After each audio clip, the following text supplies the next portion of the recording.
nuestra reflexión. Oremos. Padre Santo, Dios eterno, venimos a ti en esta tarde, Señor, aunque somos pocos. Tu palabra dice, por nuestro Señor, que donde hay 2 o 3 congregados, ahí estás tú. Padre, te rogamos que tú tengas misericordia de nosotros y que tu Santo Espíritu pueda obrar en nuestros corazones en esta tarde-noche.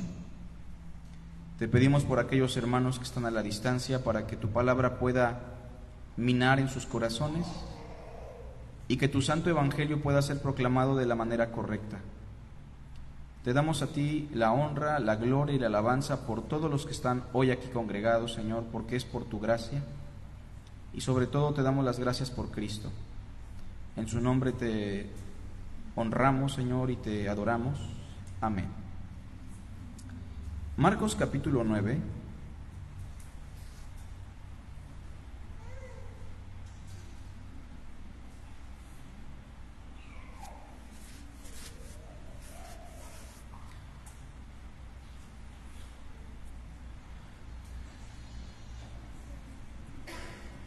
El capítulo 9, como todos los capítulos, podríamos decir, es un capítulo importante. Pero es importante porque este capítulo inició, si ustedes recuerdan, con un evento conocido como la Transfiguración, en donde el Señor Jesús le dio a 3 de sus apóstoles una manifestación anticipada de lo que sería el reino de Dios venido con poder. En otras palabras, en la Transfiguración, Pedro, Juan y Jacobo pudieron ser testigos de la gloria de Cristo en su segunda venida, y este evento fungió meramente como un anticipo. Enseguida de la Transfiguración, Cristo regresó a donde estaban sus otros apóstoles, a los cuales Jesús encontró discutiendo o debatiendo con los escribas, religiosos, eruditos, teólogos, conocedores de las Escrituras y que ostentaban la autoridad de ser maestros de Israel. Estaban disputando probablemente con las cuestiones relacionadas al demonio y a las posesiones demoníacas, ya que en el acontecimiento encontramos a un joven que está poseído por el demonio, su padre está totalmente desesperado y lo que él quiere es un acto de misericordia, que Dios se identifique desde lo más profundo de su corazón con la miseria que él está experimentando con su hijo. Cristo llega y se da cuenta que sus discípulos aún son inmaduros, aún son insensatos, porque no atendieron a la misericordia, ni al amor, ni a la fe. Ellos atendieron al debate, a la discusión, y terminó la historia, obviamente, con la intervención de Cristo. Él sanó al joven, expulsó al demonio y le dio una lección a sus apóstoles. Así que en el capítulo 9, verso 30, Cristo ahora tomará aparte a sus apóstoles y les dirá lo siguiente: habiendo salido de allí, caminaron por Galilea, y no quería que nadie lo supiese. Esto es algo muy íntimo entre Cristo y sus apóstoles. Y en el verso 31 les dijo: el Hijo del Hombre será entregado en manos de hombres, y le matarán, pero después de muerto, resucitará al tercer día. Pero ellos no entendían esta palabra y tenían miedo de preguntarle. En el Evangelio de Marcos, como en el Evangelio de Mateo, el mensaje medular de Cristo es el mensaje del reino. Bueno, de hecho, el mensaje del reino es el mensaje central de Jesucristo en todos los evangelios. Pero el mensaje del reino en Marcos, al inicio se presenta de la siguiente manera: el tiempo se ha cumplido, el reino de Dios se ha acercado, arrepiéntanse y crean en el Evangelio. Sin embargo, el Evangelio del Reino tiene un mensaje medular que Cristo va a enfatizar al menos 3 veces en el Evangelio de Marcos. La primera ocasión la tenemos en Marcos capítulo 8, versículo 31, después de que Pedro confesó que tú eres el Cristo. En el capítulo 8, verso 31, dice Marcos: y comenzó a enseñarles. Esto implica que fue la primera vez que lo hizo, después de la confesión de Pedro, después de que nota que Pedro es un poco más consciente de quién es él. Por primera vez les confiesa o les enseña que le era necesario al Hijo del Hombre padecer mucho y ser desechado por los ancianos, por los principales sacerdotes y por los escribas, y ser muerto y resucitar después de 3 días.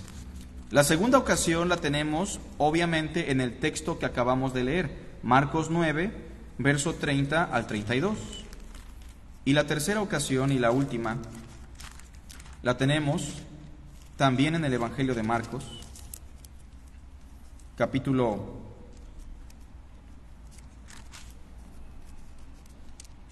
10, hermanos, versículo 32. Iban por el camino subiendo a Jerusalén, y Jesús iba delante, y ellos se asombraron, y le seguían con miedo. Recordemos que para los apóstoles las palabras de Cristo son palabras de mucha intriga, de mucho misterio, no pueden concebir mucho el mensaje de su muerte y resurrección.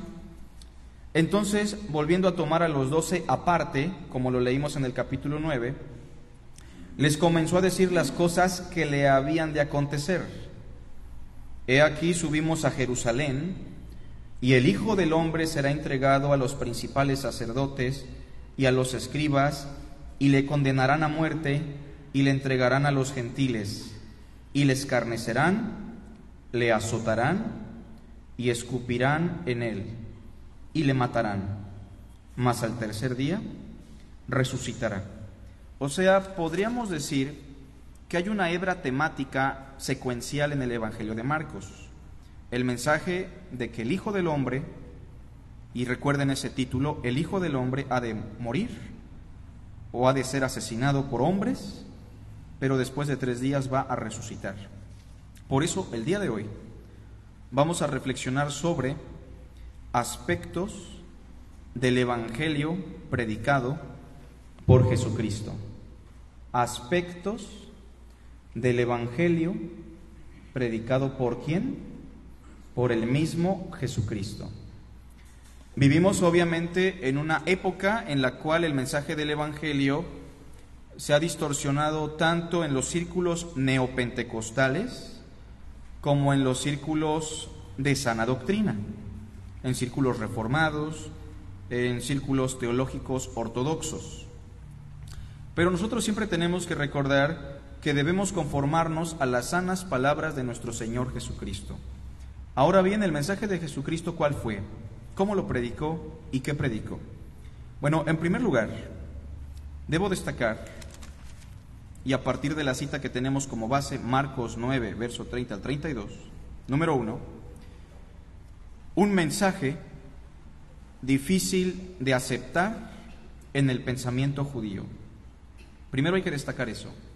El mensaje de Jesucristo siempre fue y ha sido, a la fecha, un mensaje difícil de aceptar en el pensamiento judío. Bueno, si queremos extendernos un poquito más, incluso diríamos, no solo es un mensaje difícil de aceptar en el pensamiento judío, sino también en el pensamiento de los griegos, como dirá Pablo, para los judíos tropezadero y para los griegos locura.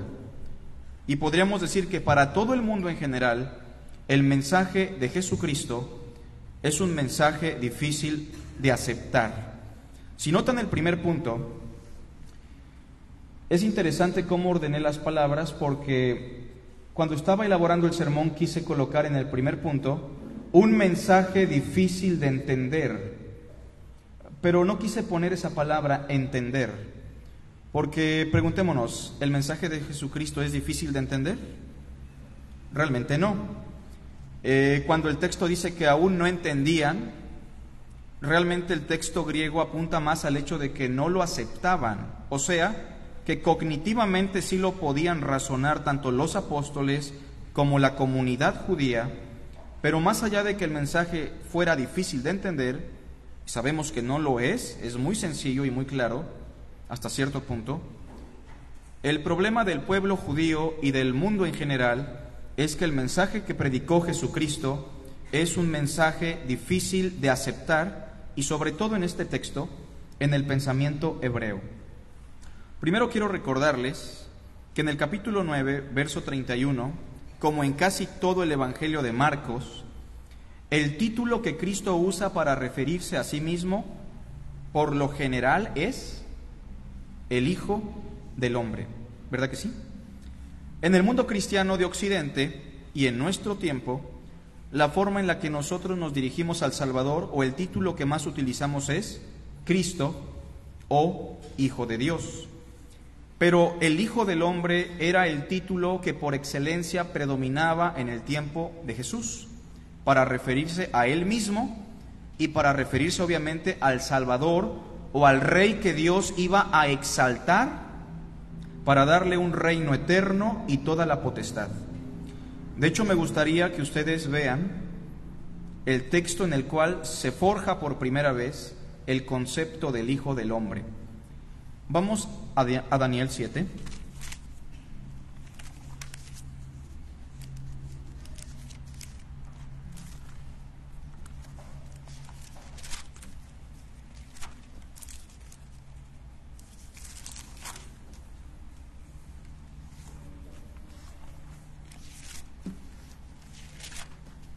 Versículo 13 y 14.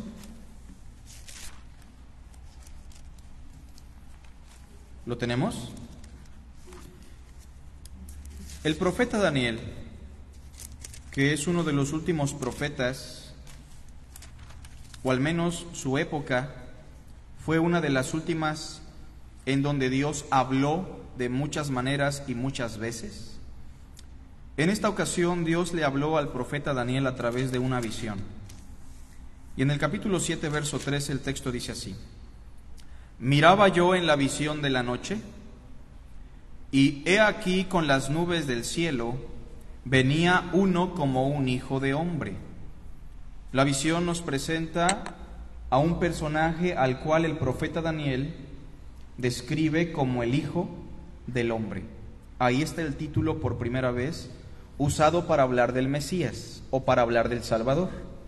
Estamos hablando de unos 500 años antes de Cristo aproximadamente. Y dice que este Hijo de Hombre venía en las nubes. Esto tal vez le debe recordar a usted los textos del Nuevo Testamento, en donde Cristo siempre asoció a las nubes y a su segunda venida con este título en particular. Cuando el Hijo del Hombre venga en su gloria, o el Hijo del Hombre vendrá entre las nubes, de seguro lo recuerdan, surge del texto que estamos leyendo. Y dice que este Hijo de Hombre vino hasta el anciano de días. El anciano de días es un título antropomórfico que se usa en el texto de Daniel para aludir a Dios el Padre. ¿Se entiende? O sea, el Hijo del Hombre, Jesús, viene en las nubes con un poder impresionante y se acerca al anciano de días, a Dios el Padre.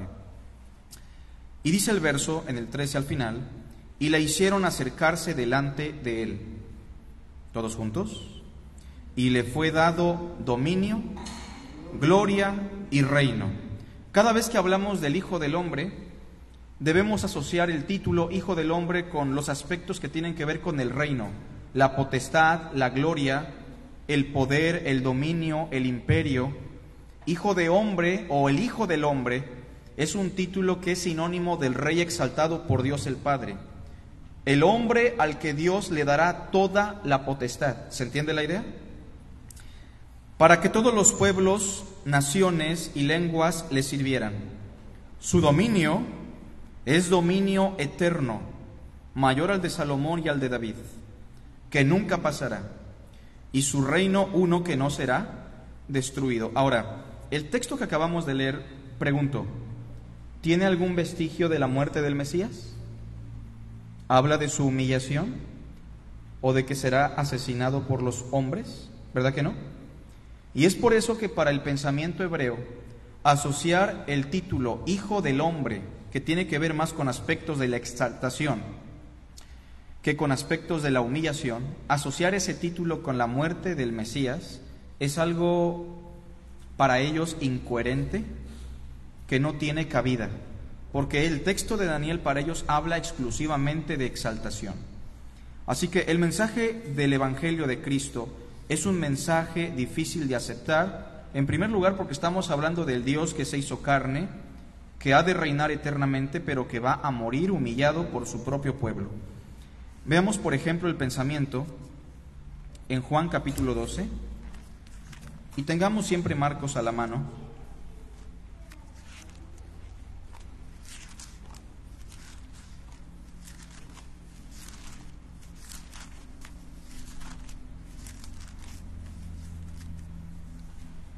(12:27), por favor. Queda claro entonces que cada vez que Cristo usaba el título el Hijo del Hombre, en la mente hebrea lo que venía era, Él es el Rey. No sé si recuerdan que Juan también dice que vinieron para apoderarse de Él y hacerlo Rey, una vez que multiplicó los alimentos, porque para ellos el concepto del Hijo del Hombre era ese, un Rey exaltado, poderoso, que dominará eternamente. Así que no hay cabida para que el Mesías diga, el Hijo del Hombre ha de morir. Y mucho menos si dice que va a morir humillado por su propio pueblo y por aquellos que proclaman las Escrituras, escribas y fariseos. Ahora está turbada mi alma, ¿y qué diré? Padre, sálvame de esta hora, mas para esto he llegado a esta hora. Padre, glorifica tu nombre.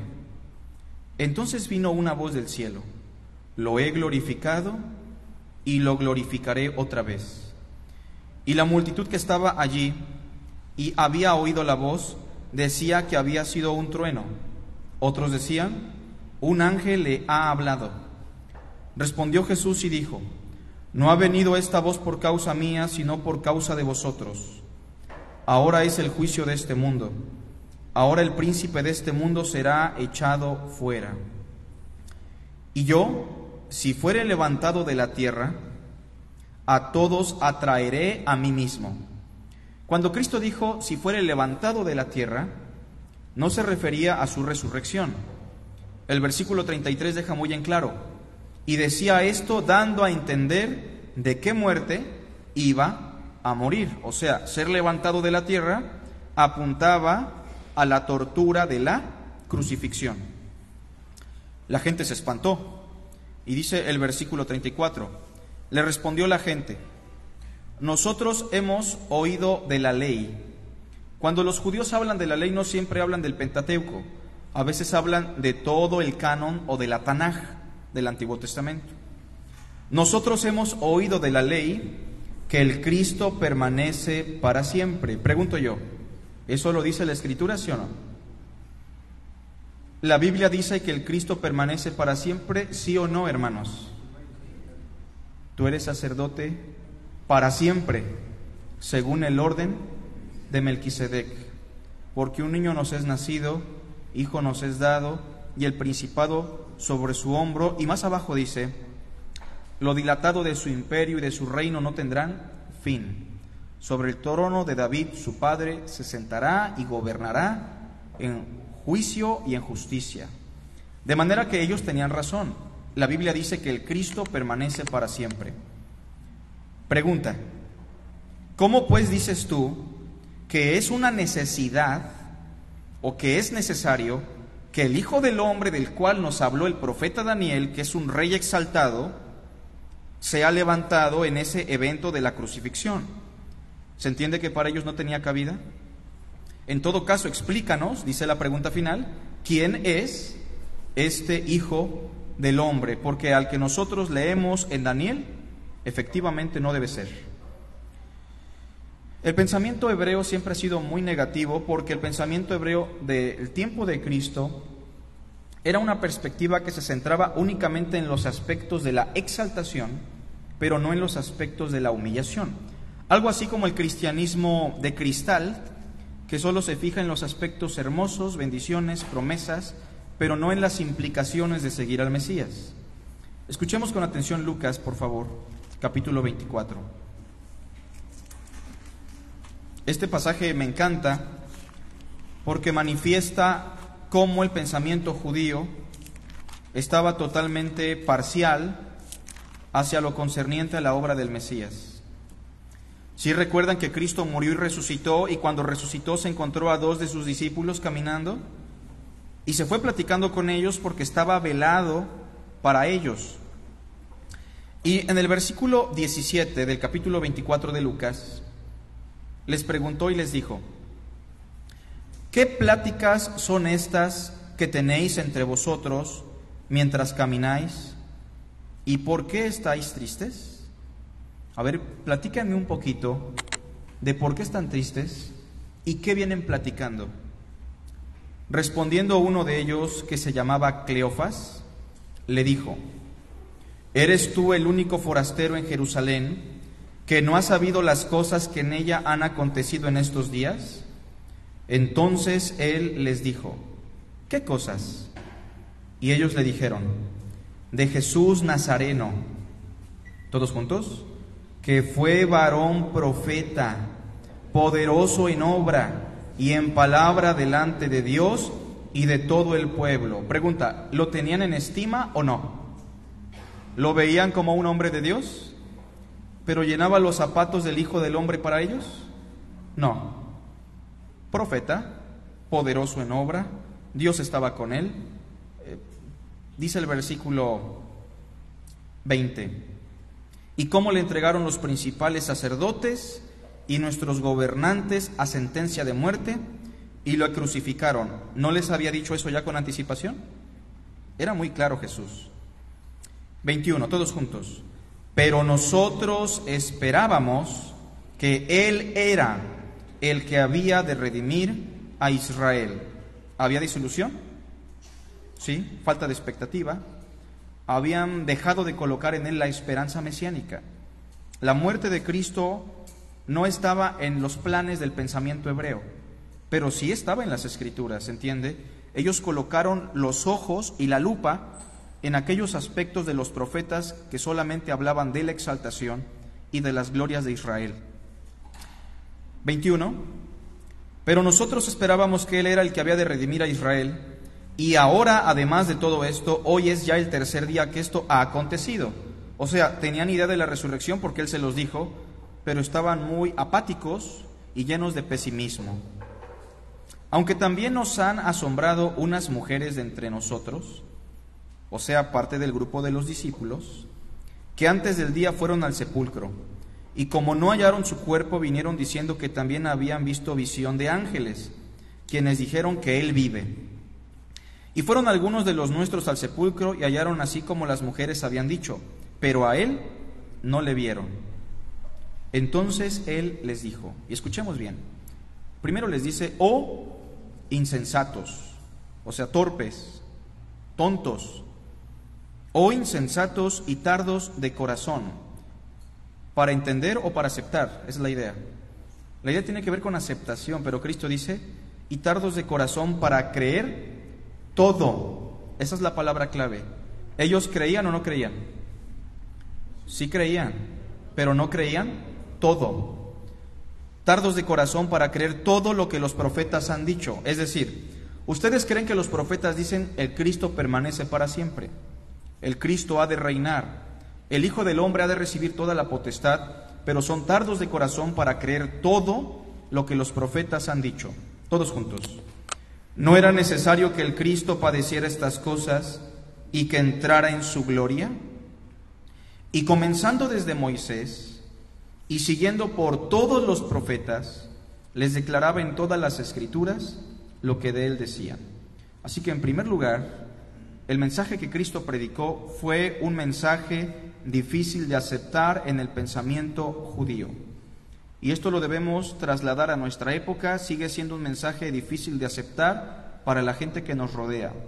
Hoy la gente celebra Navidad y toman al Mesías como un pretexto para la fiesta, para el convivio, para cualquier cosa, para estrenar ropa bonita, para gastar y derrochar un poco de dinero, pero la realidad es que el mensaje del Mesías es chocante, es de alguna manera un tanto chocoso para las personas que nos rodean en este mundo.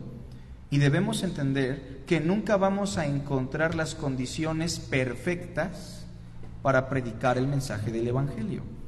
El mensaje del Evangelio por naturaleza es ofensivo en cierto punto y difícil de aceptar, pero Cristo aún así lo predicó. Número 2, según Marcos 9, el mensaje que Cristo predicó, segundo aspecto, es un mensaje que destaca sobre todo la muerte del Hijo del Hombre. Vean, por favor, más bien anoten esos pasajes porque ya los leímos. Son los otros dos pasajes que enfatizan la muerte del Hijo del Hombre. Bueno, hay dos cosas que quiero mencionar aquí. Hablar de la muerte de Jesús es importante para el mismo Jesús. Y para nosotros debe ser importante por dos cosas. Inciso A, porque es una muerte con sustento profético. Todo cristiano debería tener en mente, y no voy a preguntar para no dejar en mal a ningún hermano, aunque todos deberíamos tener de manera muy ágil en nuestra cabecita pasajes del Antiguo Testamento en donde se profetizó la muerte del Hijo de Dios. De seguro que alguien tiene algo en mente. Textos del Antiguo Pacto donde se habló de la muerte y humillación del Hijo de Dios. Veamos algunas porciones, pero recordemos que la muerte del Mesías tiene un sustento profético. Salmo 2.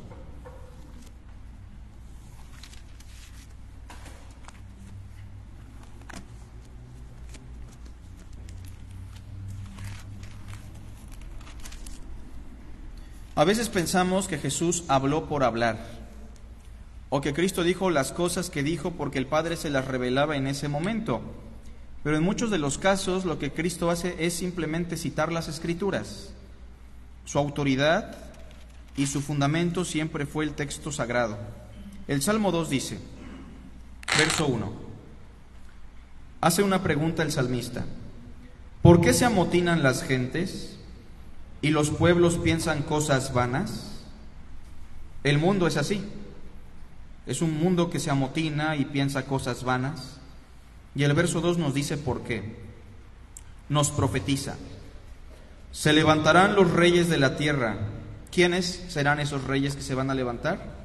Dos en particular que yo quiero que ustedes recuerden: Herodes y Poncio Pilato. Se levantarán los reyes de la tierra y príncipes consultarán unidos. ¿Quiénes serían esos príncipes? Quiero que usted los recuerde: Anás y Caifás, los príncipes de Israel. Se levantarán los reyes de la tierra, Herodes y Poncio Pilato, y príncipes, Anás y Caifás, los sacerdotes, y consultarán unidos en contra de ¿quién? De Dios y de su Mesías, de su ungido, y dirán lo siguiente: rompamos sus ligaduras y echemos de nosotros sus cuerdas.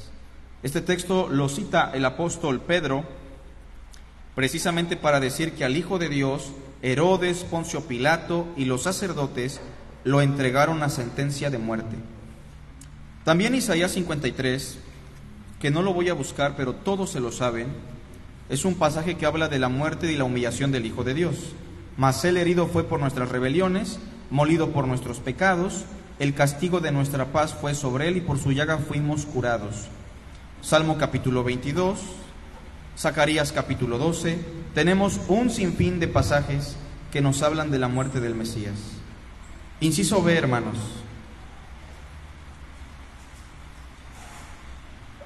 La muerte del Mesías no solo fue profetizada en el Antiguo Testamento, la muerte del Mesías es una muerte proclamada por los apóstoles. Busquen primer carta a los Corintios, por favor.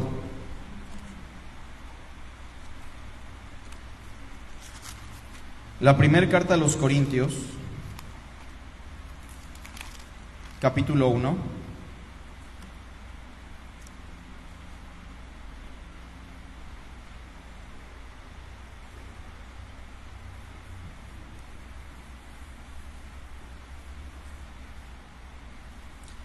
versículo 18. Aquí Pablo dice, porque la palabra de la cruz, ¿lo notan?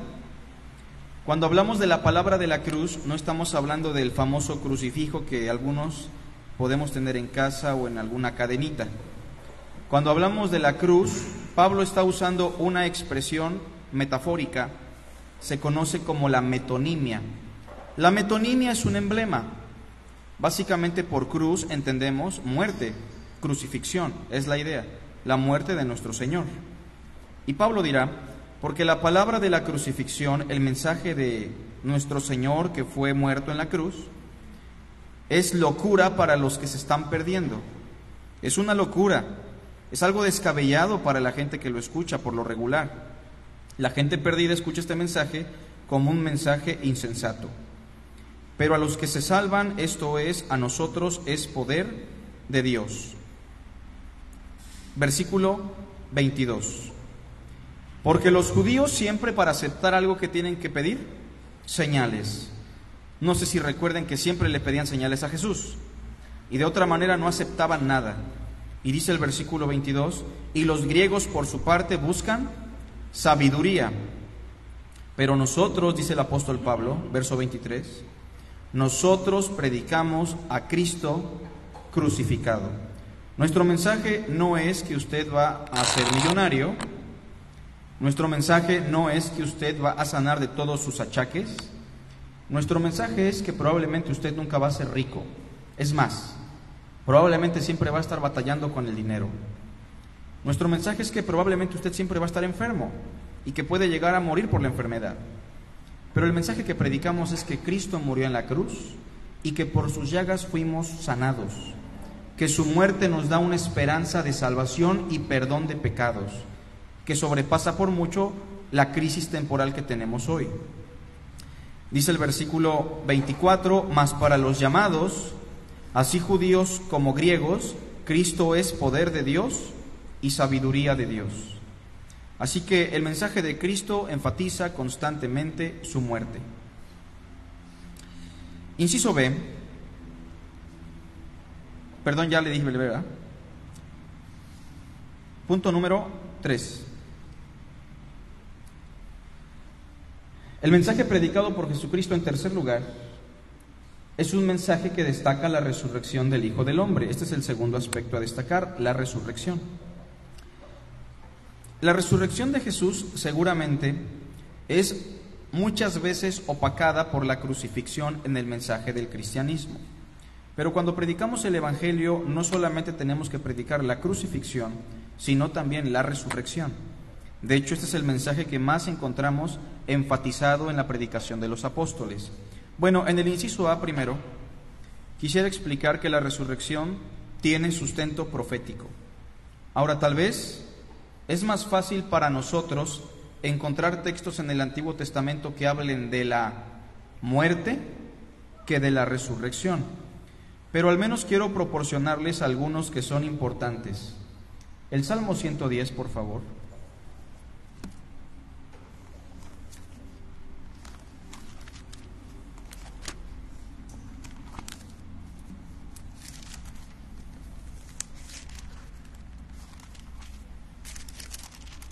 ¿Lo tenemos?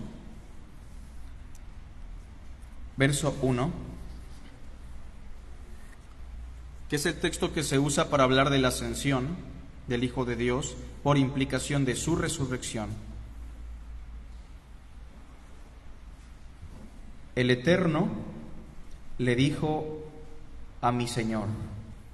Este texto incluso es una paradoja, porque ¿cuántas personas están ostentando títulos de divinidad? 2.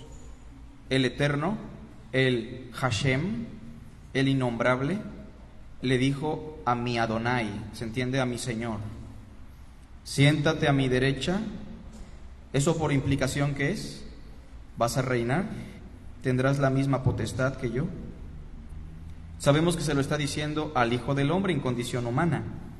Siéntate a mi diestra hasta que todos tus enemigos sean puestos por estrado de tus pies. Y si ven más abajo, hermanos, versículo 4, En el versículo 1, al Hijo del Hombre Dios lo coloca como ¿qué? Como rey. Pero en el versículo 4 pongamos atención. Juró el Señor y no se arrepentirá. ¿Y qué dijo? Tú eres sacerdote ¿cuánto tiempo? Para siempre, según el orden de Melquisedec. Así que este texto en particular está hablando de la resurrección, un Mesías que permanece para siempre y que será levantado a la diestra del Padre para reinar. Y de hecho estos pasajes se citan en Hebreos constantemente o en otros pasajes del Nuevo Testamento para aludir a la resurrección. Les quiero dar otro texto importante que es Isaías 53. ¿Lo tenemos?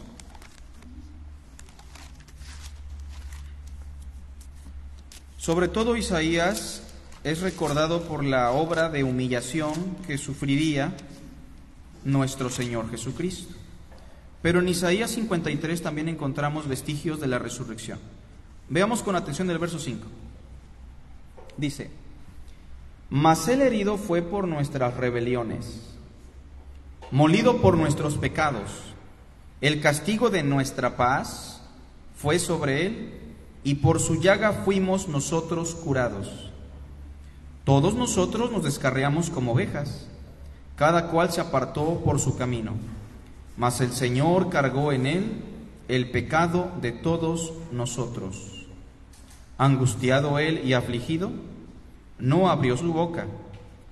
Como cordero fue llevado al matadero, y como oveja delante de sus trasquiladores enmudeció y no abrió su boca. ¿Eso habla de resurrección? ¿Verdad que no? Eso habla de muerte, de humillación. Versículo 8. Por cárcel y por juicio fue quitado. O sea, pregunto a partir del verso 8, ¿cuál fue el proceso que llevó a nuestro Señor a la muerte? Según el verso 8, la cárcel. ¿Fue encarcelado o no? ¿Pasó por juicios?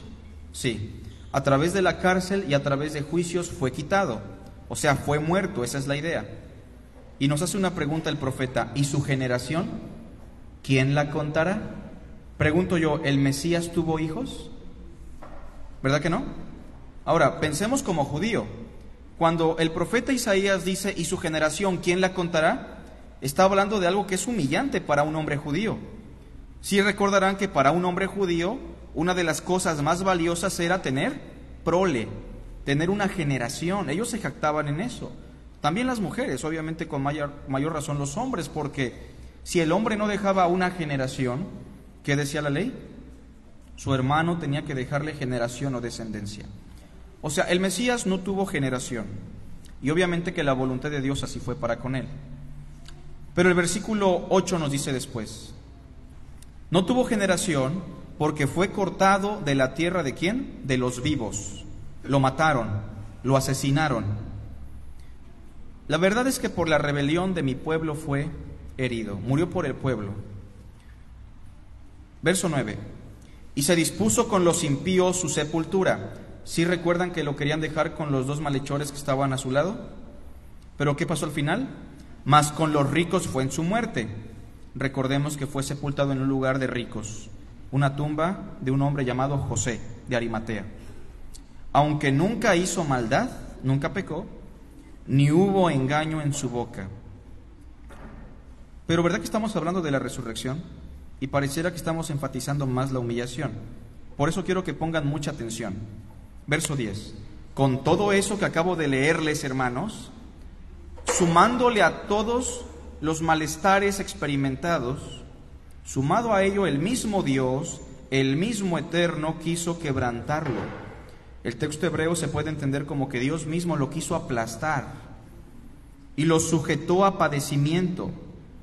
Todos juntos. Cuando haya puesto su vida en expiación por el pecado, ¿qué va a pasar?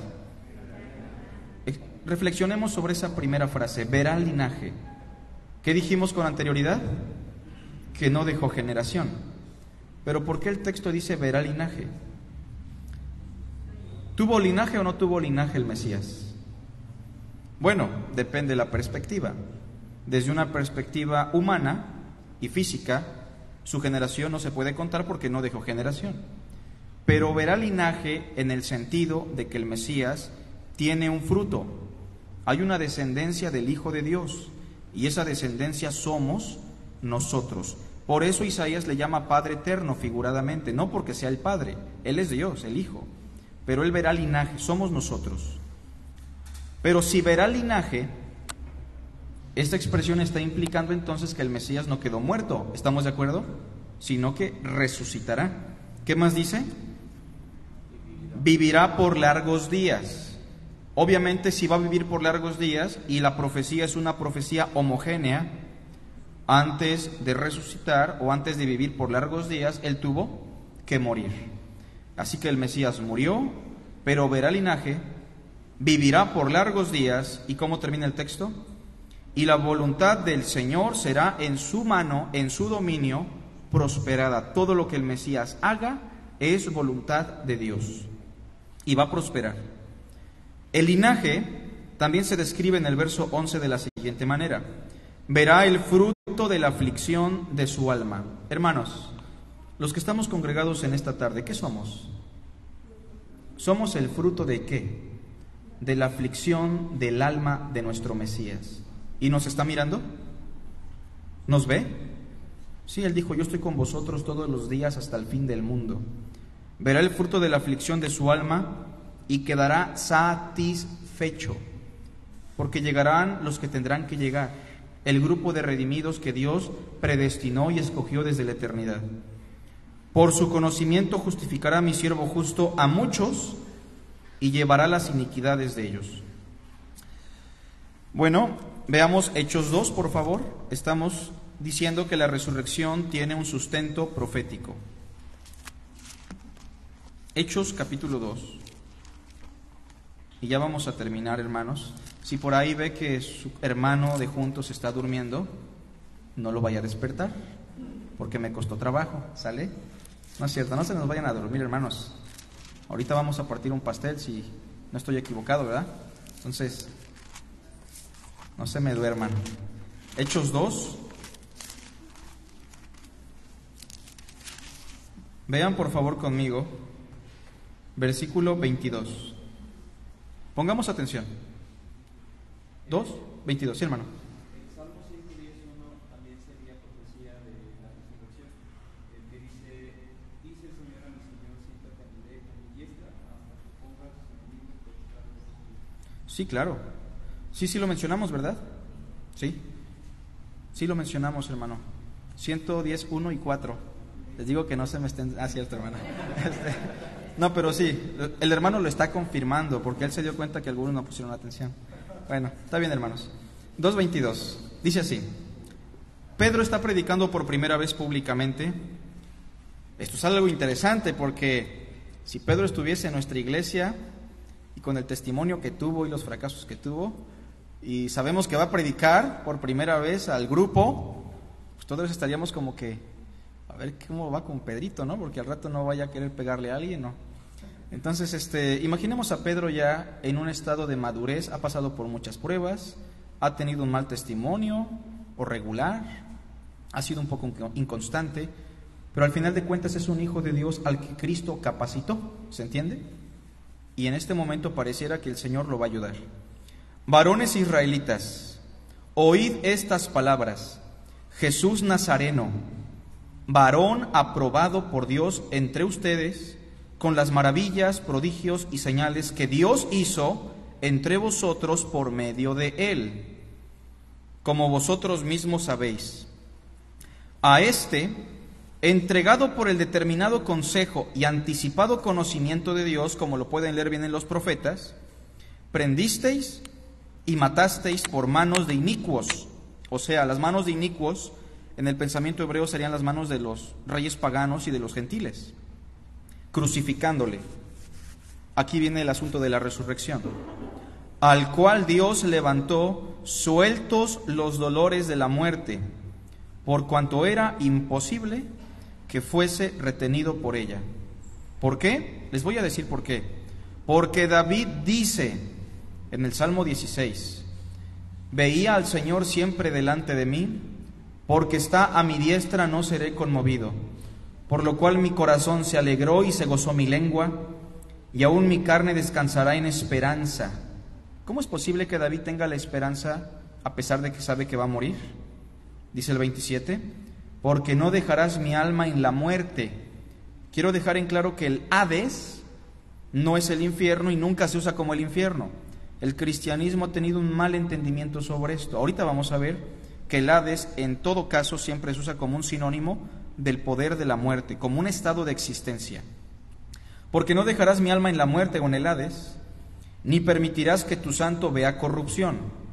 Me hiciste conocer los caminos de la vida, me llenarás de gozo con tu presencia. Interpretación. Varones hermanos, ¿se os puede decir libremente del patriarca David que murió y fue sepultado? ¿Y resucitó David? No, porque hasta el día de hoy está con nosotros. Pero siendo profeta, no solo era rey, también fue profeta, y sabiendo que con juramento Dios le había jurado que de su descendencia en cuanto a la carne levantaría al Cristo para que se sentase en su trono, como lo leyó Hugo o nos confirmó, viéndolo antes habló de la resurrección de Cristo, que su alma no fue dejada en el Hades. ¿En el contexto que es el Hades? La muerte. Sueltos los dolores de la muerte. Fue lo que leímos en el verso 24, si lo pueden ver después. Ni su carne vio corrupción. A este Jesús resucitó Dios, de lo cual todos nosotros somos testigos. Así que, exaltado por la diestra de Dios, y habiendo recibido del Padre la promesa del Espíritu Santo, ha derramado esto que vosotros veis y oís. Porque David no subió a los cielos, pero él mismo dijo el Señor a mi Señor, siéntate a mi diestra hasta que ponga tus enemigos por estrado de tus pies. Sepa pues ciertísimamente toda la casa de Israel, que a este Jesús a quien vosotros crucificasteis, Dios le hizo Señor y Cristo. Dios lo levantó, Dios lo resucitó. Así que el mensaje de la resurrección es importantísimo, hermanos. Inciso B, solo para confirmar un poco más, es una resurrección predicada por los apóstoles como la garantía de nuestra esperanza. A ver, hermanos, ¿qué significa ser salvo? Recordemos, ¿qué significa ser salvo? Significa que tenemos una relación con Dios, ¿verdad que sí? Esa es la vida eterna, conocer a Dios. Pero significa también que Dios nos está conformando a la imagen de Cristo. Pero un aspecto importante a destacar sobre qué significa ser salvo, significa que un día usted va a morir y yo también. ¿Y qué significa ser salvo en ese sentido?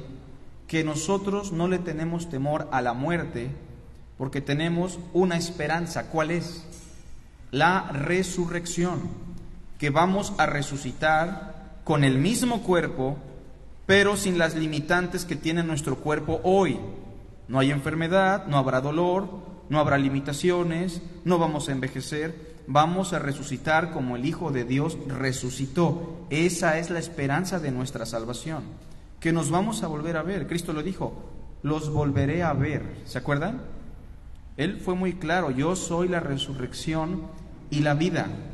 Y si alguien aquí no ha escuchado este mensaje o no le ha puesto atención, debe entender, usted va a morir y su vida es muy corta. Por más que viva, la vida es corta, pero en Cristo hay una esperanza. Un día vamos a resucitar solo si creemos que Él murió y resucitó por nuestros hermanos y por todos aquellos que han creído en Él. No vamos a ver primero los Corintios 15 porque es largo, pero el capítulo 15 está plagado de información sobre la resurrección. Y termino, hermanos. Punto número 4. Según Marcos, el mensaje que predicó Jesucristo es un mensaje con un llamado específico. ¿Cuál es el llamado? El llamado específico del Evangelio de Jesucristo, según Marcos, se lo saben. Después de que Juan, ¿cómo dice?, fue encarcelado, Jesús vino a Galilea predicando el Evangelio del reino de Dios y diciendo, escuchen a Jesús, el tiempo se ha cumplido. Todo lo que se dijo en las Escrituras llegó a su cumplimiento. Los profetas y la ley fueron hasta aquí. El tiempo se ha cumplido y el reino de Dios está cerca. O sea, que se acercó, está cerca, tiende la idea de que tiene de alguna manera contacto con cualquier persona. Cualquiera puede acceder a él, ¿se entiende? El reino de Dios es asequible para todo ser humano. El reino de Dios se acercó. ¿Cuál es el llamado? Arrepentíos y creed en el Evangelio. Inciso A. El llamado del Evangelio es el siguiente. Inciso A. Aceptado por fe en Jesucristo. Jesucristo nunca pidió del hombre grandes ofrendas, no pidió del hombre pactar con Dios, jamás. De hecho, Él hizo un pacto suficiente, que es el nuevo pacto. Jesucristo no demanda de usted una vida religiosa, una vestimenta en particular, un comportamiento en particular. Lo que Cristo demanda de usted es una fe en Él, una fe genuina, no en el Jesús de la Navidad que se nos ha vendido en el mundo de Occidente, sino en el Jesús de las Escrituras, que Cristo murió y resucitó para dar salvación. ¿Qué tiene que hacer usted? Creer, confiar. Solamente tiene que creer que Cristo es suficiente, que el reino de Cristo es el reino prometido por los profetas y que solo en ella hay salvación. Así que la fe es importante, la fe en Jesucristo. Inciso B, terminamos. El llamado también habla de arrepentimiento para con Dios. Arrepentimiento es una palabra mal entendida muchas veces. Metania es la palabra griega, un cambio de mente, un cambio de percepción, que cambie su cosmovisión sobre Dios. Probablemente para muchos Dios es como un Santa Claus, un ser que está lejano a nosotros, que creó un mundo y le dio cuerda y se alejó y nos dejó andar. Pero Pablo dirá, ciertamente no está lejos de cada uno de vosotros, porque en Él somos, vivimos y nos movemos, tanto que cualquiera palpando, aunque estuviese ciego, le podría encontrar. De manera que arrepentirse en este contexto es cambiar nuestra percepción sobre Dios y sobre nosotros. Usted no es lo más valioso del universo. No estoy diciendo que no sea valioso, lo es, porque es imagen de Dios. Pero el único digno de gloria, alabanza y exaltación es Dios. Y Dios lo creó para Él. Y Dios le anima, le invita, le manda a que usted crea en Jesucristo, el único Salvador, y cambie su mentalidad con respecto a quién es Dios y quién es usted. Esos son los dos aspectos del llamado del mensaje de Jesús. Toda persona que entiende quién es Dios por primera vez se espanta, ¿o no? ¿Se acuerdan de Isaías? Que estaba llorando por el rey Usías y dijo, nos quedamos sin rey. Y cuando ve la visión de nuestro Señor Jesucristo, ¿cómo concluye? Diciendo, ay de mí, que soy un desecho. Ese es el texto hebreo. Que soy estiércol, incluso se puede traducir. Porque siendo hombre inmundo de labios y habitando en un pueblo de labios inmundos, mis ojos han visto al rey. ¿Se olvidó del rey Usías? Sí, porque entendió quién era Dios y entendió quién era él, un hombre pecador, sucio, indigno. ¿O se acuerdan de Job, que andaba quejándose educadamente? Y al final, ¿cómo termina su discurso? De oídas te había oído. Así como tal vez usted tiene contacto con algún cristiano, algún familiar, y dice, bueno, pues, escucho algo por ahí, ¿no? Pero de oídas te había oído, dice Job, mas ahora mis ojos te ven, por lo cual me arrepiento en polvo y en ceniza. O Saulo de Tarso, envalentonado para perseguir a Cristo y a su pueblo, ¿se acuerdan? Cuando ve a Cristo, queda tan impactado que dice, ¿quién eres, Señor? Yo soy Jesús, a quien tú persigues. Dura cosa te es dar patadas contra un aguijón, te estás lastimando. Saulo dirá, ¿qué quieres que yo haga? Dice, y todas las cosas que yo tenía antes las he estimado como pérdida por amor de Cristo Jesús, mi Señor. Dios quiere que usted le conozca. Dios está interesado en relacionarse. Y el mensaje de Jesucristo es un mensaje de amor, un mensaje difícil de aceptar, pero que si usted acepta por fe, es lo único que le puede dar esperanza en medio de una vida efímera, vana y temporal. Hagamos una oración. Gracias te damos, Padre Santo, por el tiempo que nos das. Bendice tu palabra y bendice a tu santa iglesia que tú ganaste con Cristo en su muerte y resurrección. Te damos a ti la honra y la gloria en Cristo Jesús. Amén.